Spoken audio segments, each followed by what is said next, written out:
How to restore outdoor wicker furniture.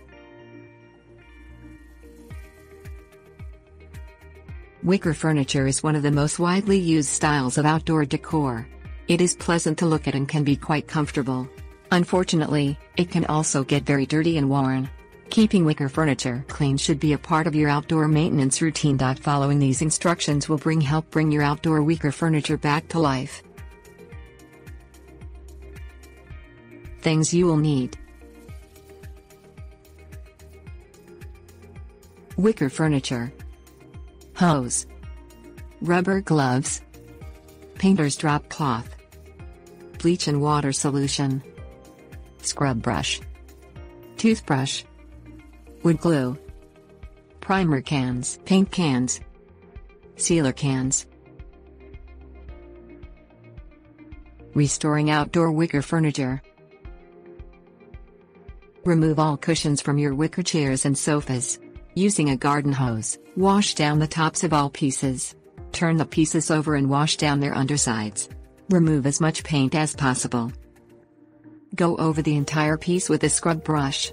Using a toothbrush, scrub in between any reeds of cane that are exceptionally dirty. Do this on both the tops and bottoms of the furniture. Hose down each piece again. Check each piece for signs of mold. If any are apparent, spray on a bleach and water formula and scrub with a toothbrush. Again, hose down each piece thoroughly. Allow to dry for 24 hours. When all pieces are dry, check for broken reeds. Using wood glue, glue any broken pieces back into place and allow to dry. Lay a painter's drop cloth on the ground and place each wicker piece on it. Spray paint primer on the top of each piece. When dry, turn each piece over and spray paint the primer underneath. Allow this to dry. Using the desired color of paint, spray paint each piece of furniture, top and bottom. Allow to dry for at least 24 hours.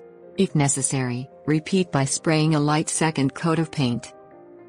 Finally, using a clear sealer, spray paint each piece top and bottom.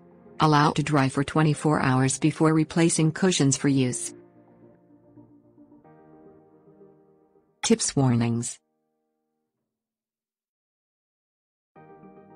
When using spray paints, do not overspray, which will cause drips. If necessary, repeat with a second coat of spray paint. Bring each piece inside and away from exposure to weather during the drying period. When using spray paints, make sure to hold the can at least 10 away from the surface.